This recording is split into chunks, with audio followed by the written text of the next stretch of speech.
தமிழ்நாடு அரசு 2003ஆம் ஆண்டு இளநிலை உதவியாளர் மற்றும் உதவியாளர் முன்னேற்ற சங்கம் சங்கத்துடைய பதிவு பெற்ற சங்கம் பதிவு தொழிலாளர்கள் 2007. இப்போ நாங்கள் வந்து 2003ஆம் ஆண்டு ஒரு 11,000 பேர் தொகுப்புத்தியத்தில் தமிழகம் முழுவதும் உள்ள 37 அரசு துறைகளில் கன்னியாகுமரி சென்னை வரைக்கும் நாங்கள் அப்பாயின்மெண்ட் ஆனோம்.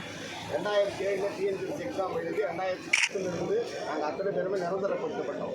இப்போ நாங்கள் வந்து இந்த 2013ஆம் ஆண்டு போட்ட வழக்கு என்னன்னா 2003ஆம் ஆண்டிலிருந்து 2010ஆம் ஆண்டுக்குள்ள அந்த இடைப்பட்ட 7 வருட காலத்தையும் அந்த தொகுப்பூர்த்தி காலத்தில் நிரந்தரப்பட்ட காலத்தில் மேம்படுத்துவோம். அது சம்பந்தமான பணப்பயணத்தை பெறுவதற்கு 2013ஆம் ஆண்டு வழக்கு தொடர்ந்தோம்.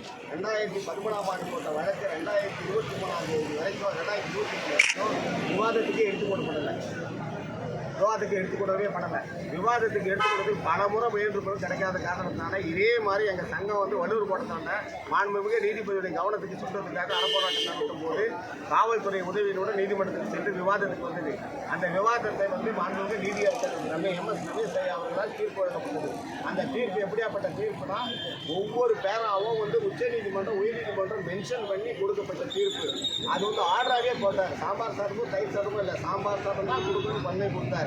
அதை இம்ப்ளிமெண்ட் பண்ணுவாங்க சொல்லிட்டு ரொம்ப நாள் காத்திருந்து நாங்கள் தமிழக அரசை பிஎன்ஆர் பல செக்ரட்டரிகளாக நேரடியாக சந்திச்சு கூட அவங்க இதை மாதிரி நினைதோ சொல்லிட்டு லாஸ்ட்டில் மேல்முறையீடு போனாங்க. 15/3/2023 அந்த உத்தரவிட்ட தீர்ப்பு வந்து 2024 ஒரு வருஷம் கழிச்சு காலதாமதமாக அந்த வழக்குக்கு போகிறாங்க, மேல்முறையீடுக்கு போகிறாங்க. மேல்முறையீடுக்கு போகும்போது எங்களுடைய வழக்கறிஞர் நளினி சித்தப்பா அம்மா அவர்களால் வைத்து வாதாடி 90% வந்து வழக்கு முடிஞ்சு வெள்ளிக்கிழமை பாரு ஆர்டர்ஸ்ன்னு சொல்லிட்டு மாண்புமிகு நீதியரசர் மகாதேவையா சொல்கிறாரு. அந்த வெள்ளிக்கிழமை அன்னைக்கு வந்து ஒரு ஏஜிக்கு வந்து 2013 எப்படி ஒரு கவுண்டர் கொடுத்தாரோ அதே கவுண்டர் கொண்டு வந்து இந்த 2024 அன்னைக்கு எடுத்து வந்து கொடுக்குறாரு. ஏற்கனவே அந்த கவுண்டருக்கு தான் வழங்கப்பட்ட தீர்ப்பு MS ரமேஷ் வழங்கிட்டார். ஏன்னுட்டு இந்த காலம், அதாவது மேல்முறையீடு என்ற பேரில் அரசாங்கம் தன்னுடைய காலடியில் மிதிச்சு எங்களுக்கு எதுவுமே செய்யக்கூடாது ஒரே காழ்ப்புணர்ச்சியின் காரணமாக செய்யப்பட்டதான் நாங்கள் கடந்தோம்.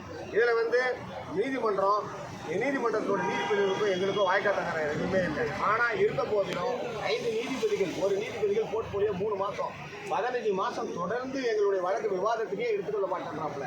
நான் என்ன சொல்ல வரேன்னா, அரசியல் பலம், அதிகார பலம், பணபலம் உள்ள அத்தனை பேருமே அவன் நினைச்ச நேரத்தில் இந்த நீதிமன்றத்தில் விவாதத்துக்கு வருது. அடுத்த வாரம் வெள்ளிக்கிழமை ஒரு தொழிலதிபர் 15ஆம் தேதி என்னால் இல்லையா 25ஆம் தேதி வர மாதிரி பாருங்க, அவனுக்கு 25ஆம் தேதி வருது.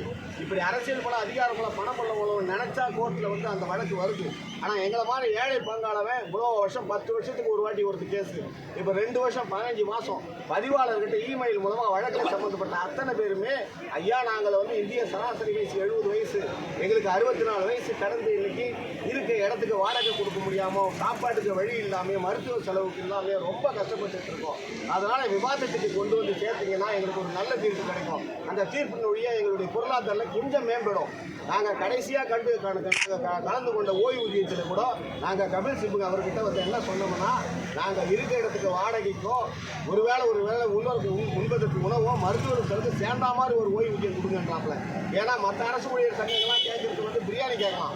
ஆனால் நாங்கள் எல்லாமே ஐசியூ வார்டில் இருக்கிற மாதிரி வறுமையில் இருக்கும். ஒரு நார்மல் வார்டுக்கு வந்தாலே போதுன்ற நிலைமையில தான் நாங்கள் இப்படி கேட்குறோம். இப்படி வந்து பிச்சை கேட்குற மாதிரி கேட்டால் கூட இந்த அரசாங்கம் மனு கொடுத்தோ இல்லை கோரிக்கை கொடுத்தோ நான் கேட்கல. நீதிமன்றத்து வழியாக கேட்டு கூட நீதிமன்றத்தை வந்து தடுத்து நிறுத்துறாங்கல்ல.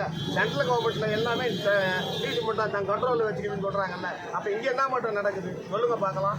அரசியல்வாதிங்க என்ன நினைக்கிறானோ அன்றைக்கி விவாதத்துக்கு வருது. என் போன்ற ஏழை மக்கள், என்ன மாதிரி ஏழைகள் போட்ட இது வந்து விவாதத்துக்கே வர்றது கிடையாது. இப்போ ஒரு விவாதத்துக்கு வர்றதுக்கே நான் வீதியில் நினைச்சு போராடுற அளவுக்கு நீங்கள் ஜனநாயகம் நாசமாக போய் கிடக்குது.